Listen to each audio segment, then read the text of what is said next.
Hi friends, ఓం సాయిరాం. బాబా గారి ఆశీస్సులు అందరిపైన ఉండాలని మనస్ఫూర్తిగా కోరుకుంటున్నాను. అందరూ కూడా సుఖంగా, సంతోషంగా, ఎప్పుడు కూడా ఆనందంగా ఉండాలని చెప్పి ఆ బాబా గారి తరపున నేను కూడా మనస్ఫూర్తిగా కోరుకుంటున్నాను. ఈరోజు బాబా గారు అందించే సందేశం ఏంటి అంటే కనుక, తల్లి చెప్పి అలసిపోయానమ్మా. ఇప్పటికే ఎన్నోసార్లు హెచ్చరించాను కూడా నిన్ను. ఇప్పటికైనా కానీ తెలుసుకో, ఎప్పుడైనా విను. వినకపోతే కనుక ఇక నేను నీ కర్మ నుంచి మాత్రం నేను కూడా నిన్ను కాపాడలేనమ్మా అని చెప్పి ఏదో ఒక తెలియని సందేశాన్ని అయితే మనకు బాబా గారు ఏదో చెప్పాలని అనుకుంటున్నారు. ఆ సందేశాన్ని అసలు ఏంటిది, దేని గురించి చెప్పి మనం తెలుసుకుందాం. మరి ఈ సందేశం వినే ముందు ఎవరికైతే బాబా గారంటే నమ్మకం ఉంటుందో వారందరూ కూడా ఈ వీడియోకి ఒక చిన్న లైక్ ఇచ్చి వీడియోను వినడం అయితే స్టార్ట్ చేయండి. తల్లి ఎన్నిసార్లు చెప్పాలి, ఎన్నిసార్లు, ఒకసారి రెండుసార్లు అయితే అనుకోవచ్చు. ఇప్పటికీ ఎన్నోసార్లు చెప్పి అలసిపోయానమ్మా. ఇప్పటికైనా కానీ తెలుసుకుంటావు. మరొక్కసారి నా బిడ్డకి చెప్దాము. నా బిడ్డ ఇప్పటికైనా మారుతుంది. తన కర్మ నుంచి తను బయటపడుతుంది. తన కష్టాల నుంచి బయటపడుతుంది. తను మానసికంగా కృంగిపోతుంది. చిన్న చిన్న బాధలన్నిటివి తట్టుకోలేక కన్నీరు మున్నీరుగా తను బాధలో మునిగిపోతుంది.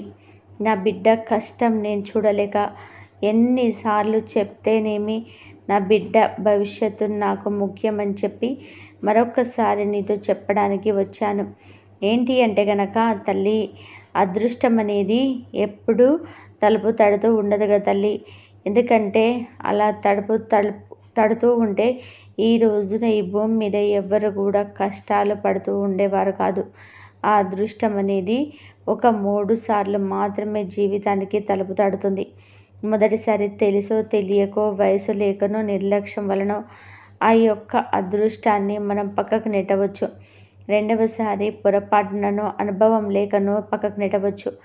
ఇక మూడవసారి కూడా ఆ అదృష్టాన్ని పక్కకు నెట్టేస్తే దాన్ని కర్మ అని చెప్పి అనగా మరేమంటారో చెప్పు తల్లి. ఈ యొక్క ఆత్మ అంటే ఏ జీవుడైతే నీ యొక్క శరీరంలో ఉందో ఆ జీవుడికి ఈ భూమి మీద ఏం జరుగుతుంది అన్నది ముఖ్యం కాదు. నేను సంతోషంగా ఉన్నానా, ఈ శరీరంలో నాకు అంత మంచిగా జరుగుతుందా, నేను సంతృప్తి పడుతున్నానా, లేదా ప్రతి నిమిషం కూడా నేను కృంగిపోతున్నానా అని మాత్రమే ఆలోచిస్తుంది. తల్లి ఏంటి, ఏం చెప్తున్నారు బాబా, నాకేం అర్థం కావట్లేదు అని చెప్పి. అయితే ఉదాహరణకి నేను ఒక వ్యసన పరుడు, ఎప్పుడు కూడా మద్యాన్ని సేవించే వ్యక్తి గురించి చెప్తున్నాను అనుకో. ఆ మద్యం సేవించే వ్యక్తి శరీరంలోకి జీవుడయ్యే ఏమని ఆలోచిస్తాడంటే, ఈ యొక్క శరీరంలో నేను ఉండడం వలన అతను నిత్యం మద్యానికి బానిసయ్యి తన యొక్క శరీరాన్ని కంపుగా చేస్తున్నాడు. ఈ లోకాల నుంచి వచ్చే దుర్వాసనని నేను తట్టుకోలేకపోతున్నాను కనుక ఈ శరీరం నుంచి నేను బయటకు వెళ్ళిపోతే మరొక పరమాత్ముడు అంటే మరొక జీవుడి యొక్క శరీరంలో ఆత్మ ప్రవేశిస్తే కనుక నేను అప్పుడైనా కానీ అక్కడైనా సంతోషంగా ఉండవచ్చు అని చెప్పి ఆ మద్య సేవించే వ్యక్తి శరీరంలోనున్న జీవుడు పదే అనుకుంటాడు. అలా అనుకోవడం మాత్రమే కాదు, ఆ జీవుడు ఏం చేస్తాడు అంటే ఎక్కడ తను డ్రింక్ చేసి, ఎక్కడ మద్యం చేసి బండి నడుపుతుంటాడో తనకి యాక్సిడెంట్ చేద్దామా అని తన యొక్క శరీరంలో అవయవాలు, గుండె, లివరు ఇటువంటి వాటిని పాడు చేసేసి వెంటనే అతన్ని చంపేద్దామని చెప్పి ఆ జీవుడు వెళ్ళిపోవడానికి తపన పడుతూ ఉంటాడనమాట. అదే ఒక మంచి ఆరోగ్యకరమైన వ్యక్తి, ఏ చెడు వ్యసనాలు అలవాటు లేని వ్యక్తి. మద్యం, సిగరెట్, ఇంకా రకరకాలుగా గుట్కాలు ఇవన్నీ కూడా ఉంటాయి కదా, వీటన్నిటిని వ్యసనాలు అనేటివి తెలియని వ్యక్తి తన యొక్క శరీరాన్ని తను గౌరవించుకుంటూ ఆరోగ్యమైన ఆహారాన్ని తీసుకుంటూ తను ఎప్పుడో సంతోషంగా ఉంటూ ఉంటాడు చూసావా. అటువంటి శరీరంలో జీవుడు 100 ఏళ్ళు అంటే ఆ 100 సంవత్సరాలు ఉండడానికి ఇష్టపడుతుందన్నమాట. ఇక మద్యం సేవించడం గురించి, చెడు వ్యసనాల గురించి ఎంత అయితే ప్రాముఖ్యత ఇచ్చి మనం ఇవాళ రోజున చెప్పుకున్నామో తల్లి, మనిషి యొక్క మనస్సును బాధ పెట్టుకోవడం, ఎప్పుడు ఏడుస్తూ ఉండడం, లేనిదాన్ని ఉన్నది అని చెప్పి ఊహించుకొని తరచుగా బాధలు పడుతూ ఉండడం కూడా, ఇది కూడా మద్యం అంత ఎఫెక్టివ్గా పనిచేసే మానసిక రోగం అని చెప్పి, ఈ రోగం నుంచి కూడా బయటపడకపోతే జీవుడు శరీరంలో ఉండడానికి ఇష్టపడడు అని చెప్పి తెలుసుకోవాలి.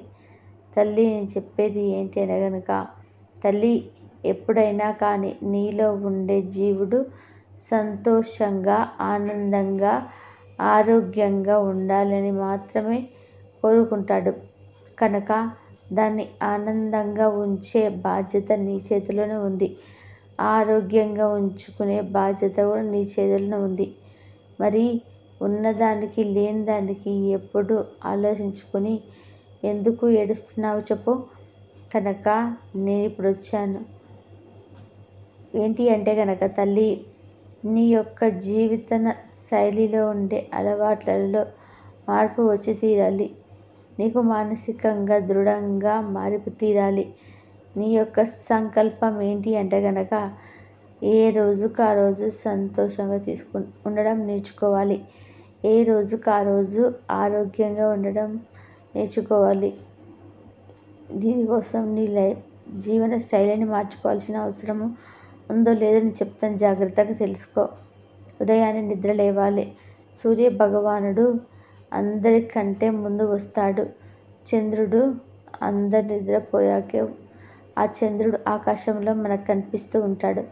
అంటే సూర్యుడు మన భూమి మీద ఉండాలంటే ఎన్నో క్రిములను నశింపచేసి మొక్కలకి, వృక్షాలకి, మనుషులకి ఆరోగ్యాన్ని ప్రసాదించడాని కోసం తన యొక్క సమయాన్ని తను ఖచ్చితంగా పాటించి తీరుతాడు. అలాగే సూర్యోదయానికి ముందు నిద్రలేచి ఇంటిని, వంటిని ఫస్ట్ ఇంటిని శుభ్రం చేసుకోవాలి. 5:30 కల్లా నిద్ర లేవాలి. నిద్ర లేచిన తర్వాత చక్కగా నీ యొక్క శరీరం ఆరోగ్యంగా ఉంచుకునే బాధ్యత నీ శరీరంలోనే ఉంది. ఉన్నదానికి లేని దానికి ఎప్పుడు ఆలోచించుకొని ఎందుకు ఏడుస్తున్నావు చెప్పు. కనుక నేను ఇప్పుడు చెప్పాలి అనుకుంటుంది ఏంటి అంటే కనుక, తల్లి నీ యొక్క జీవన శైలిలో ఉండే అలవాట్లలో మార్పు వచ్చి తీరాలి. నీవు మానసికంగా దృఢంగా మారతీరాలి. నీ యొక్క సంకల్పం ఏదైతే అంటే కనుక, ఏ రోజుకు ఆ రోజు సంతోషంగా ఉండడం నేర్చుకోవాలి. ఏ రోజుకు ఆ రోజు ఆరోగ్యంగా ఉండడం నేర్చుకోవాలి. దీనికోసం నీ జీవన శైలిలో మార్చుకోవాల్సినవి ఏంటో కొన్ని చెప్తాను, జాగ్రత్తగా విని తెలుసుకో. బిడ్డ, ఉదయాన్నే నిద్రలేగాలి. సూర్యభగవానుడు అందరికంటే ముందు వస్తాడు. చంద్రుడు అందరు నిద్రపోయే ముందే ఆ చంద్రుడు ఆకాశంలో మనకు కనిపిస్తూ ఉంటాడు. అంటే సూర్యుడు ఈ భూమి మీద ఉన్నట్టే ఎన్నో క్రిములను నశింపచేసి మొక్కలకి, వృక్షాలకి, మనుషులకి ఆరోగ్యం ప్రసాదించినప్పుడు కోసం తన యొక్క సమాధిని అసలు తను పాటించాడు. అలాగే సూర్యోదయానికి ముందు నిద్రలేచి ఇంటిని, వంటిని శుభ్రపరచుకోవడం నేర్చుకోవాలి. ఉదయాన్నే 5:30 కల్లా నిద్ర. ఏదైతే పొయ్యి మీద వంట చేస్తావో ఆ గ్యాస్ స్టవ్, షింకు, ఇల్లు మొత్తాన్ని కూడా శుభ్రంగా ఊడ్చుకోవాలి. తర్వాత ఆ యొక్క ఎంగిలి గిన్నెలు ఏవైతే ఉంటాయో ఆ ఎంగిలి గిన్నెలన్నిటినీ కూడా ఒక పక్కన పెట్టుకొని వాటిని నీట్గా శుభ్రం చేసుకోవాలి. ఎక్కడ పడితే అక్కడ ఎంగిలి గిన్నెలు పెట్టుకొని అక్కడ బల్లులు తిరుగుతూ షింకు నిండా అట్లా మెతుకులు, అన్నం మెతుకులు ఉంచుకుంటూ అక్కడికి ఈగలు వాలుకుంటూ ఇలా గనక ఉంటే గనక దరిద్ర దేవత వెంటనే ఆ గృహంలోకి పంపేసిస్తుంది. అక్కడ తిష్ట వేసుకొని కూర్చుంటుందని తెలుసుకో. కనుక అక్కడికి ఈగలు వాలుకుంటూ ఇలా గనక ఉంటే గనక దరిద్ర దేవత వెంటనే ఆ గృహంలోకి ప్రవేశించి అక్కడ తిష్ట వేసుకొని కూర్చుంటుంది అని చెప్పి తెలుసుకో. కనుక చక్కగా గిన్నెలు ఏవైతే ఎంగిలి గిన్నెలు వస్తాయో వాటన్నిటినీ కూడా ఒక డబ్బు దాంట్లో వేసుకొని ఎప్పటికప్పుడు శుభ్రం చేసుకుంటే ఇంకా మంచిది. ఆ శక్తి కనుక లేకపోతే వాటన్నిటినీ ఒక డబ్బు దాంట్లో వేసుకొని వాటిని నిదానంగా ఇక తీరుకున్న సమయంలో చక్కగా శుభ్రపరచుకోవాలి. ఇక తర్వాత నిత్యం ఇంట్లో దీపారాధన చేయడం చాలా చాలా ముఖ్యం. ఆ ఇంట్లో మగ దిక్కు ఎవరైతే ఇంటి పెద్ద ఎవరైతే ఉన్నారో ఆ ఇంటి పెద్ద దీపారాధన చేయడం వలన ఇంట్లో ఉన్న వాళ్ళందరికీ కూడా మనశ్శాంతి, ఆరోగ్యం అనేది ఖచ్చితంగా వచ్చి తీరుతుంది. అగ్ని అనేది ఎక్కడ దరిద్రం ఉంటే అక్కడ దాన్ని దహించి వేస్తుందన్నమాట. కనుక నిత్యం దీపారాధన చేస్తున్న ఇంట్లో లక్ష్మీదేవి అడుగు పెడుతుంది తల్లి. ఇక ముఖ్యంగా గుర్తుంచుకోవాల్సింది ఏమిటి అంటే గనక నీలో ఉండే కోపాన్ని, ఆవేశాన్ని తగ్గించుకోవాలి. మనిషికి తరచుగా కోపం అనేది వస్తూ ఉంటుంది. ఆ విధంగా కోపం వచ్చినప్పుడు తనను నోటి వెంట ఏ మాటలు అనేటివి వస్తున్నాయా అని చెప్పి కూడా ఆలోచించకుండా మాట దూషణ అనేది చేస్తూ ఉంటారు. దాని వలన ఎదుటి వాళ్ళకి బాధ అనేది కలుగుతుంది. ఆ బాధ నుంచి వచ్చిన పాపం, ఈ యొక్క మాట నుంచి వచ్చిన పాపం, ఇవన్నీ కూడా నిన్ను మనశ్శాంతి లేకుండా చేస్తూ ఉంటాయి. కనుక మనిషి మాట అనేది ఆచితూచి జాగ్రత్తగా మాట్లాడాలి. ముఖ్యంగా తన కోపమే తన శత్రువు అనే మాట వినే ఉంటావు కదమ్మా. కనుక కోపాన్ని, ఆవేశాన్ని తగ్గించుకొని కోపం వచ్చినప్పుడు ఒకసారి నా యొక్క నామాన్ని మనసులో తలుచుకొని ఆ కోపాన్ని కనుక కంట్రోల్ చేసుకొని ఆలోచన శక్తిని పెంచుకోవాలి. ఇక అన్నింటికంటే కూడా ముఖ్యమైనది నీ యొక్క రహస్యాలు ఎవరి దగ్గర చెప్పుకోకూడదు. నీ ఇంట్లో గొడవల సంగతి, నీ ఇంట్లో నువ్వు పడుతున్న కష్టాల సంగతి ఇరుగు పొరుగు వారికి కూడా చెప్పుకోకూడదు. దీనివల్ల నువ్వు చులకనైపోతావు అని చెప్పి గుర్తుంచుకోవాలి. ఇక అన్నిటికంటే కూడా ముఖ్యమైనది భర్త దగ్గర ప్రేమగా ఉండడం, అనుకువగా నడుచుకోవడం. ఇక భర్త చెడు వ్యసనాలకి బానిస అయినప్పుడు కూడా తన భార్య చూపించే ప్రేమకి తనలో మార్పు అనేది ఖచ్చితంగా వస్తుంది అని చెప్పి ఇక్కడ ఆడది తెలుసుకోవాల్సిన ముఖ్యమైన విషయం. కనుక మీ ఇంటి మీద, మీ యొక్క గృహం మీద, మీ యొక్క భార్య భర్తల మీద అందరి నెగిటివ్ ఎనర్జీ అంటే దిష్టి దోషం అనేది చాలా ఎక్కువగా ఉంది. దీనివల్లే మీకు తరచుగా గొడవలు అనేటివి జరుగుతున్నాయి. కనుక ప్రతి శుక్రవారం ఇల్లంతా సాంబ్రాణి పొగ వేసుకోవడం, గది కదిగి 4 మూలల ఆ ధూపపు పొగని చూపించటం, ప్రతి అమావాస్యకు ఇంటికి ఒక బూడిద గుమ్మడికాయతో ఎర్ర నీళ్ళతో దిష్టి తీసివేయడం, నెలకి ఒకసారైనా కానీ ఇంట్లో ఉండే వ్యక్తులందరూ కూడా దిష్టి తీసుకొని వేసుకోవడం. ప్రతి ఒక్కరూ ఇంట్లో ఎవరైతే ఉంటున్నారో వారందరూ కూడా ఆడవాళ్ళు ఎడమ కాలుకి, మగవాళ్ళు కుడి కాలుకి నల్లదారాన్ని కట్టుకోవడం, బయటకి వెళ్ళినప్పుడు అందంగా ఏదైనా ఫంక్షన్కి రెడీ అయ్యి వెళ్ళినప్పుడు అరికాల్లో కాటుక చుట్టుక పెట్టుకోవడం, ఇవన్నీ కూడా మిమ్మల్ని దిష్టి నుంచి బయటపడవేసే మార్గాలన్నమాట.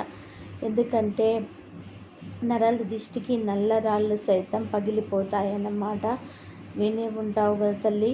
కనుకనే చెప్తున్నాను, మీ ఇంట్లో తరచుగా గొడవలు, మీ భార్యాభర్తల మధ్య గొడవలు జరుగుతున్నాయా అంటే కనుక దానికి కారణం కూడా ఈ యొక్క నల్ల దిష్టి అని చెప్పి గుర్తుంచుకో. అందులో ముఖ్యంగా నీకు దిష్టి చూపించే వాళ్ళు ఎవరంటే కనుక అది మీ ఇంట్లో ఉండే వాళ్ళని చాలా విశేషంగా గుర్తుపెట్టుకో. ఇక తర్వాతది ఏంటి అంటే కనుక బిడ్డ, మనశ్శాంతి అనేది నీ చేతిలోనే ఉంటుంది. నువ్వు ఈ క్షణాన సంతోషంగా ఉండాలి. ఏది ఎలా జరిగితే అలా జరగనివ్వు, నాకు మంచి జరుగుతుంది అన్నప్పుడు నాలో ఉంది అని చెప్పి ఒక సంకల్పాన్ని మనసులో పెట్టుకొని ఏ బాధలన్నీ కూడా మనసు దాకా రానివ్వకుండా ఎక్కడికక్కడ వదిలేస్తూ వెళ్ళాము అంటే కనుక నీ సంతోషం నీతోనే ఉంటుందని గుర్తుంచుకో. ఇక ముఖ్యంగా గుర్తుంచుకోవాల్సింది ఏంటి అంటే కనుక మాట అనేది ఎక్కడ ఎలా మాట్లాడాలి, ఎప్పుడు మాట్లాడాలి అని కూడా నువ్వు తప్పకుండా తెలుసుకొని తీరుతావు. ఇంటిని చక్కగా ఒక పాజిటివ్ ఎనర్జీతో ఉంచుకోవడం ఆడదానిగా నీ యొక్క బాధ్యత తల్లి. ఎందుకంటే ఎవరింటికి వారే మహాలక్ష్ములు కదా తల్లి. ఇక మహాలక్ష్మి కన్నీరు పెడితే ఇంట్లో పరిస్థితి కలిసి వస్తుందా చెప్పు. ఇంకా మీ మహాలక్ష్మికి ఏ పనిలో ఏకాగ్రత ఉంది, ఏ పనిలో శ్రద్ధ ఉందని చెప్పి గమనించుకొని ఆ పని పట్ల లాగించి ఏకాగ్రతను పెంచి ఆ పని గురించి భయపడకుండా ఒక అడుగు కనుక నువ్వు ముందు వేయగలిగితే తప్పకుండా ఆ పనిలో నువ్వు విజయాన్ని సాధిస్తావు అనుకుండా అంటే ఖచ్చితంగా ఈరోజు చెప్తున్నాను, నమ్మకంతో ముందడుగు వేసే ప్రయత్నం చెయ్యి.